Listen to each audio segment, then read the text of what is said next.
What's going on, Wiz Nation and Mystics Nation?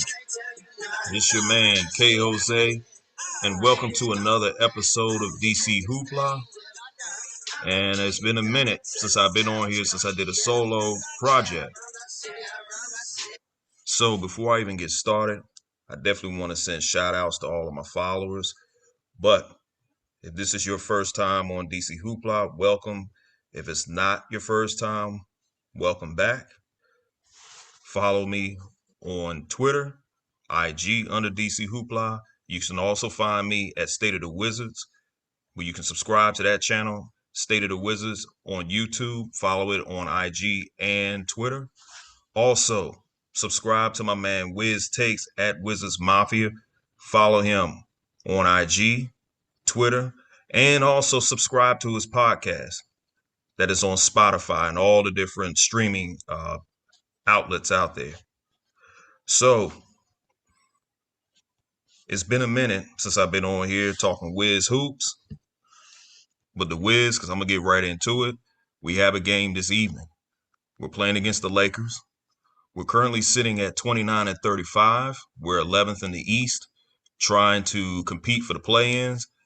The Lakers are currently at 28-37. They're 9 games below 500. It's pretty much a dumpster fire over there. They refuse to move Westbrook. LeBron James is out there at his age at 37 is trying to lead this team and has come to the conclusion that even at 37, LeBron James is just not capable of leading a basketball team anymore.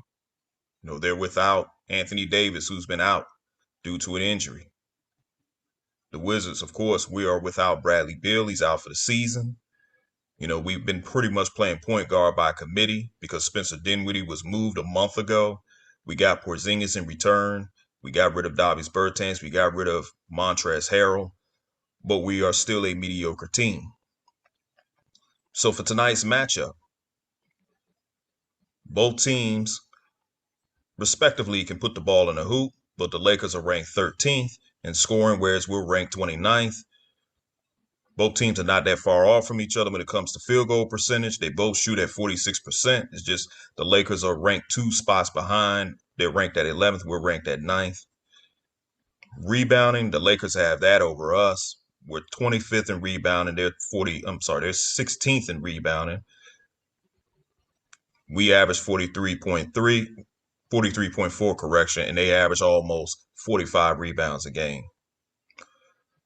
Neither team is very good at shooting the 3 ball. We have improved. You know, we're now at 26. They're currently sitting at 19. So what's going to actually be key for the Wizards to win this ball game is we got to continue to keep playing as a team. We also have to feed the hot hand. This goes on to Wes Unseld Jr. When we lost to the Clippers, Rui Hachimura had 10 points in 11 minutes, and he finished the game with 18 points. You know, Wes has to figure out a way to include Rui much more than he does.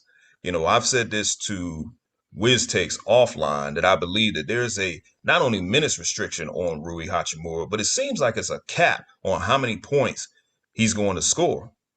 You know, he played 24 minutes and he had 18 points and 3 rebounds. But why is he only playing 24 minutes? Shouldn't we be past the minutes restriction? You know, Deni, he didn't have a good game. He went 0 for 5. He had played 19 minutes. So, you know, he has to improve on that. But when I look at certain players on this team, like some of the veterans, you know, such as Howell Neto, who played 23 minutes, he had 12 points. You know, KCP, as I like to call him, Katavius can't play. You know, he played 34 minutes. He had 16 points. He shot 40% from the field because he went 4 out of 10. You know, something that Spencer Dinwiddie said in one of his comments was that, you know, he was scoring too much and he had to get others the basketball. And he actually mentioned KCP and Kuzma's name. And he wasn't lying about that because I have seen their shot attempts increase. I mean, KCP only finished out with 10 attempts. Kuzma had 16. And I know people are going to say, well, Kuzma is pretty much now the face of the franchise due to Beal being out. That may be true, but Kuzma has his games and his moments when he decides he wants to turn into Kobe Bryant, and sometimes he would shoot us out of the game. So to get back to what I was saying, of the reason why I mentioned those two players in particular, KCP and Kuzma, because both of these two guys are former Laker players who are out to try to prove to the Lakers that they made a mistake, by trading them away. To me, that can be a recipe of disaster because we could easily lose the game if those two guys decide that they want to go out there and prove a point. Now, as I was stating earlier about Rui needs to get more involved. And right now, I don't believe Wes Unseld Jr. is doing the right thing to get Rui Hachimura involved. Now, I do feel that a lot of that is coming from up top. And I felt that upper management has been involved in this season all along. Going all the way back to when we actually started out 10-3, and then there was a sudden change that occurred by the month of December.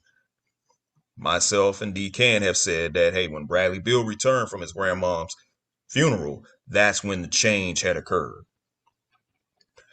And I believe that something was said during that time period because we went away from being a defensive-minded basketball team, playing as a team, and we started playing this ISO ball, which we saw under Scott Brooks. The offense is looking very Scott Brookish, where we see a lot of isolations. Nobody's really getting their teammates involved. We see a lot of players standing around watching Kyle Kuzma try to make a play, watching KCP try to make a play, Howell Neto trying to make a play. We're not playing as a team. And then when Rui Hachimura starts off hot, and I mean, he's flaming hot, and then we go away from him, or we sit him down and he's not closing the game out, we're just perplexed, like, well, why isn't he in the game? So I feel that that's coming from up top, where they're actually putting a cap on how many minutes he plays and how many points he's putting up. Something has to change. So what am I expecting tonight? I expect the team to play as a team, but I won't be shocked if we see some hero ball tonight because we do have two players on the team that has their own agenda of tonight's game. So next thing I want to talk about, and I'm going to make it brief, is Bradley Beal's press conference he had last Thursday. And the reason why I'm going to make it brief because it's a week old. So Bradley Beal said a lot of things in his presser. One thing he did was he took accountability for the Spencer Dinwiddie. I'm glad you did that because we all knew that you were the reason why Spencer Dinwiddie came here. So I'm glad he took accountability for that. But the main thing I'm going to focus on is when he was asked, is it fair to say that you're going to resign with Washington? He said, it's fair. He said it twice. But if you watch him say it, and if you listen to when he said it, he was hesitant. He didn't sound excited. He didn't sound confident either. He just said, it's fair. It's fair. Wizardsverse took that as an automatic commitment that he's coming back. The man said it's fair. He didn't say yes. He didn't say no. It's no different from when, reports came out that he was not overly advocating for Sabonis, but he would like to play alongside Sabonis. Of course, Tommy Shepard went out there to try to get Sabonis, and it didn't happen. So for Beal to say it's fair, Wizards Nation, you got to understand, everything is in Beal's court. Beal has a 15% trade kicker if he asks to be traded, if he opts in the last year of his deal. If he opts in, he has a 15% trade kicker. So whatever team he goes to, instead of him getting paid $36 million, he would actually get paid $41 million because it would increase by 15%. And then he will be eligible to sign a 4-year deal with said team for $199 million, which if I'm correct when I looked at the information, that he will still have raises in that where it would exceed 199. So he's not going to be leaving money on the table if he doesn't stay here. But my point is, he just said it's fair. He didn't say, oh, yes, I'm definitely coming back. He didn't say it with confidence. There's a possibility Bradley Beal could be out of here after the season's over with. A report came out, and it came from Andrew Bogut, that Bradley Beal is trying to do whatever he can to get to Philadelphia to play with James Harden and Joel Embiid. I mean, why would Andrew Bogut put that information out there? And he said these were people that was close to the situation. Like, these are reliable sources. Why would he put that information out there if it was no truth behind it? So another thing that happened within this week, and this is what I'm really excited about. Well, I'm gonna say that for last. Let me hold on. Another thing I want to address is I see on Wizardsverse on Twitter, everybody, and this was trending yesterday, locally, should I say, everybody's talking about Deni. You know, Deni's not a point guard. Deni can be Boris Diaw. Deni is, what's the other guy? Nicholas Batum. You know, Deni got to, be able to create with his left hand. Deni this, Deni that. He can't do it. He's not Josh Giddey. He's not Tyrese Halliburton. He's not this guy. He's not that guy. You're right. We know he's not Josh Giddey. We know he's not Tyrese Halliburton. But we don't know what kind of player he can be unless we develop him. The guy's 21 years old, and some people are talking about him as if he's a finished product. I never knew that at the age of 21 in the NBA, you're a finished product. Wiz Nation. When the Wizards drafted Deni, he was a project. The same as it was when Rui was drafted. He was going to be a project. The same as it is when we got Isaiah Todd. Isaiah Todd is 19 playing down in the G League. That tells you he is a project. We have to be patient with our players. The only two players that we've been patient with that we've drafted was John Wall and Bradley Beal. We were patient with those guys. But now all of a sudden we're impatient with players that's coming after those two guys. Because if these guys are not coming in and they're not just taking the league by storm, we're ready to get rid of them. And you got to look at it. Look at those two players that I've mentioned, Deni and Rui. These guys was drafted into a situation where the team is trying to win now. So they really didn't have any time for development. The coach didn't have time to develop these players because the coach had to make sure that, the team is actually competing. And that's why you're seeing the veterans get more minutes, because Wes Unseld Jr. feels that his veteran guys gives him the best opportunity to win ball games. But when it comes down to Deni, it's very unfair to put these high expectations on him just because other players who was in his draft are doing well. Well, let's look at those players who was in his draft. I mentioned two, Tyrese Halliburton and Josh Giddey. Those are two players that was in his draft. Look at those two players' situation. Those two players were drafted by teams that weren't competing for anything. So it's very unfair to compare Deni to those guys when those guys were given the green light to do whatever they can. And where is Tyrese Halliburton? Now Tyrese Halliburton is an Indiana Pacer because the Kings are trying to win now. Josh Giddey, he's on a team that's going to be in the lottery that some of you guys say you don't want the Wizards to be. That's why you don't want the Wizards to move on from Beal. But at the same breath, you want Deni to be a Josh Giddey, or better yet, you would prefer that we had drafted Josh Giddey. Ask yourself, would Josh Giddey be doing what he's doing in OKC now as a Wizard on this Wizards team? I seriously doubt it. So patience is a virtue. Folks, stop it. Let this kid grow. He's only 21 years old. Let him grow. Let him develop into the player that we're expecting him to be. We don't know if he's going to be a Boris Diaw. We don't know if he's going to be a Nicholas Batum. We don't know that yet. So we can't just assume that's what he's going to be. We don't know if Rui's ceiling is Tobias Harris. Like, come on. I believe he's better than Tobias Harris. I believe he will be better than Tobias Harris. So I think that's very unfair to say that about him. All right, enough of that. Last thing I want to talk about. I want to talk about my man John Wall. So there have been reports coming out, and it happened 48 hours ago, where this is coming from David Aldridge, who's a reliable source, who said that he's talked to folks who are close to him and said that John Wall is open to do a reunion with the Wizards, to come back and sign in Washington in the off season.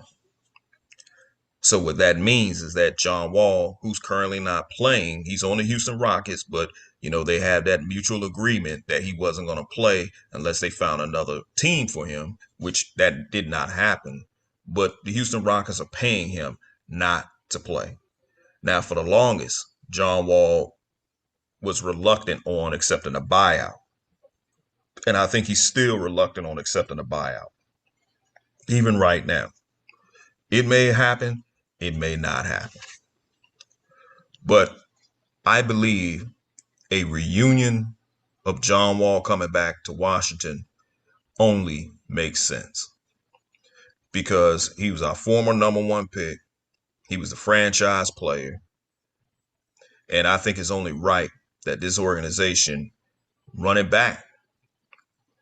Now, of course, I would prefer Bradley Beal not to be a part of this situation, but he may be. He just might.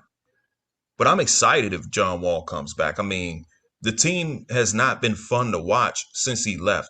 And if you really think about it, look at the point guard by committee. Let's go down the line of what happened. So John Wall gets traded for Westbrook. Westbrook comes here. He's here for one season.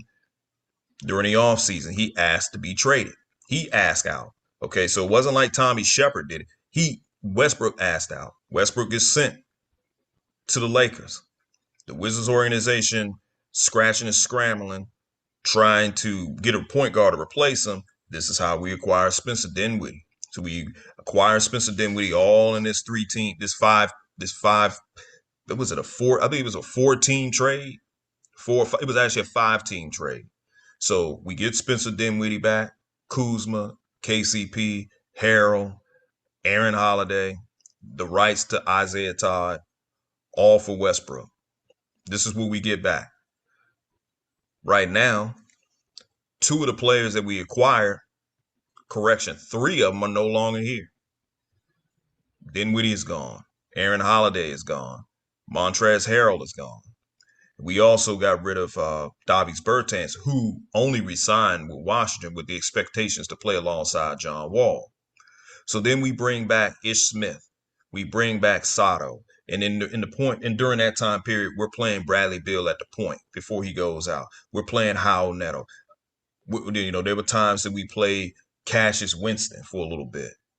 And I mean, very little bit. Look at all the point guards that we were playing to try to move past the Wall era, only to be open to starting the Wall era again. I mean, it makes sense. Bring the guy back, let him retire as a Wizard like he originally planned, and then we can be happy. But I think it's only right that you bring back the prodigal son of DC. People missed John Wall. People love John Wall. John Wall loves this city. So I think it's only fair and only right that we bring him back. So this will conclude an episode of DC Hoopla. I appreciate you guys coming. But before I close out the show, I definitely want to send shout out to my followers. I want to send shout out to Guy BM. I think it's 370 DC Sports Coffee. There's so many of you guys, man. I don't even know if I'm going to be able to go down the line. Omir Azelu. I don't want to mispronounce the name, and I know I'm jacking it up. Nishi, everybody who follows me, who follows my man Wiz Takes, we definitely appreciate the follow. We definitely appreciate you guys engaging. Be on the lookout for another episode of State of the Wizards. We will be coming back with that content. You know, we're one half. This is one half of the voice of the unheard. We are the voices of the unheard. We speak for the Wizards fans, the real Wizards fans. You know, we're unfiltered. You know, we're not apologizing for the stuff that we say. We're not Wizards apologists. We're Wizards realists. We love our Wizards, but we also have to be real with our Wizards. We're not going to make excuses for the players, the coach, the organization. We're just not going to do those things. If that's what you're expecting, then you're listening to the wrong channel, because we don't do that here. So I definitely want to say I appreciate you guys. Keep on subscribing, like, share, subscribe. Keep on following, keep on listening, keep tweeting me, keep tweeting my man Decan, and y'all have a good one.